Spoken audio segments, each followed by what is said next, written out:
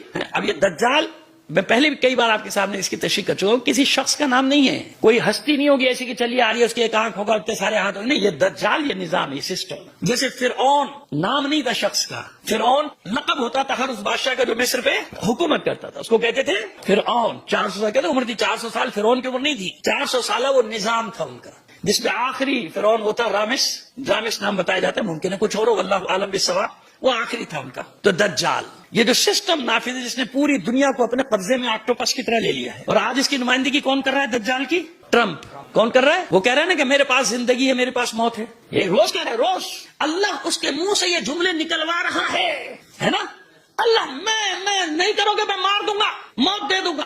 جس کو زندہ رہنا ہے میرے سامنے سر تسلیم خم کر دو. یہی ہے نا خلاصہ, یہی نا, یہ ہے دجال. اس کو کہتے ہیں دجال. یہ پورا سسٹم دجالی نظام. ان میں ہزاروں ایسے ہوں گے جو دجال پر ایمان لے آئیں گے. لے آئے نا سب, بھول گئے نا سب.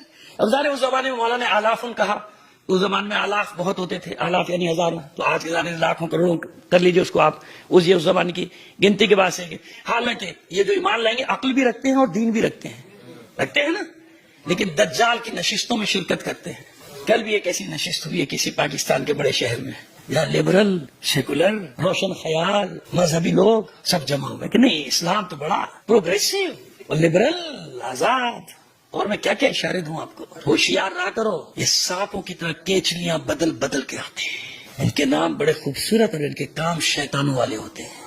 ناموں پہ مت جانا ان کے کبھی بھی. ہوئی ایسی بڑی نشستیں آج کل یہاں جو دجال پر ایمان لا چکے, جو کہتے ہیں خام خواہ میں تم نکلے ہو, کوئی نہیں لڑ سکتا امریکہ سے, پاگل ہے یہ, بے وقوف ہے, احمق ہے نا. چلتا ہے نا وہ اتنی بڑی طاقت, وہ اس سے کیا لڑیں گے, لڑ رہے ہیں نا اکیلے, اس سے نہیں لڑ رہے. آج تو لسٹ آ گئی کہ اکیلا ایران, اکیلا تاریخ میں پہلی بار کتنی طاقتوں سے اکیلا لڑ رہا ہے تاریخ بشریت میں, اکیلا ایران. اور سب کے نام دیے ہوئے, پورا گھیرا دیا ہوا کہ کتنے ملکوں سے اکیلا لڑ رہا ہے, چومکھی لڑ رہا ہے اور سب طرف مار رہا ہے. والذی فلق الحبۃ وبرأ النسمۃ.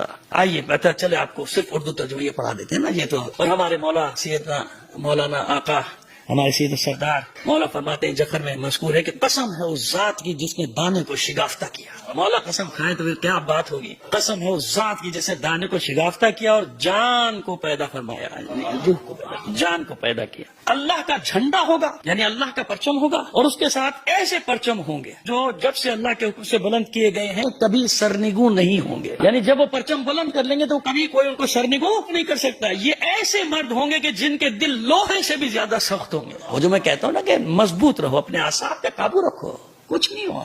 اللہ ہے نا, پھر کیا مسئلہ ہے. اسلام ہے, مسئلہ نہیں. امام زمانہ ہے, پھر کیا پرواہ ہے. مولا علی چلے گئے, یعنی شہادت ہوئی, سر پہ ضربت لگی. امام حسن کی شہادت ہوئی, امام حسین کی ہوئی, کیا ہوا, اسلام ختم ہو جائے گا. پھر یہی تو سمجھا رہے. ان کے دل کیسے ہوں گے, لوہے سے بھی زیادہ سخت ہوں گے. اگر انہیں پہاڑوں پر چڑھا دیا جائے تو وہ ان پہاڑوں کو بھی اپنی جگہ سے ہٹا دیں گے. وہ اپنے جھنڈوں اور اپنے ہتھیاروں کے ساتھ کسی یہودی بستی کا رخ نہیں کریں گے مگر اسے ویران کر ڈالیں. ایسا انتقام اللہ ان کے ہاتھوں سے دلوائے گا. میں نے کہا نا کہ ان کے بچوں کو پہلا سبق کیا پڑھایا جاتا ہے کہ تمہارا سب سے بڑا دشمن کون ہے, مسلمان. اس کو جب ان کو بتایا جاتا ہے کہ مسلمان کو مارنا ثواب, وہی چیزیں پھر انہوں نے بعد میں اپنے چیلے چپیٹوں کو سکھائی نا کہ کافر بڑا کون ہے, کس کو مارنا زیادہ ثواب, کس کو مارنا کم ثواب. یہ پورے وہ یہودیوں کے سسٹم. اب مولا بتا رہے کہ ایسے تو نہیں چھوڑے گا نا پروردگار, اس طرح سے تو نہیں چھوڑا جائے گا. جس یہودی بستی کا رخ کریں گے اسے ویران کر ڈالیں گے. یوں معلوم ہوگا گویا ان کی سواریوں کے اوپر عقاب پرواز کر رہے ہیں, ان کی سواریوں پر عقاب پرواز کر رہے ہوں گے. اور اب دیکھیے کیا عجیب ہے, اس طرح تو نہیں پکارتے. کبھی آپ نے نیمہ شعبان وہاں کا کیا ہوگا, بہت سو نے کیا ہوگا, تو انہیں اندازہ ہوگا کہ وہ 14 شعبان اور 15 کیسے مناتے ہیں وہ لوگ. اب فرماتے کہ وہ مہدی سے اپنی جانوں سے بھی بڑھ کر محبت کریں گے. وہ مہدی سے اپنی جانوں سے بڑھ کر محبت کریں گے, جس طرح محمد صلی اللہ علیہ وآلہ وسلم کے اصحاب کے اصحاب آپ سے محبت کیا کرتے تھے. وہ ہر وقت ان کے گرد حلقہ بنائے رہیں گے, یعنی اپنے امام کے گرد ہر وقت حلقہ بنا کے رہیں گے. اپنی جانوں سے ان کی حفاظت کریں گے اور اس یقین کامل کے ساتھ رہیں گے. وہ یقین جو 3 دن سے میں آپ کے سامنے گفتگو کیے جا رہا ہوں. اس یقین کامل کے ساتھ رہیں گے اپنے امام کے ساتھ کہ اللہ انہیں وہ سب کچھ عطا فرمائے گا جس کا انہوں نے ارادہ کیا ہے, یا یوں کہیے کہ جس کا اللہ نے ان سے وعدہ. سمجھ میں آ گئی بات؟ یہ ہے جناب ماذا قال علی آخر زمان الجفر العظم, اور صفحہ نمبر وغیرہ سب اس کی ضرورت نہیں, آپ خود اس کو نکال سکتے ہیں. مؤسسۃ چھپی کہاں ہے؟ مؤسسۃ التاریخ العربی, بیروت, لبنان.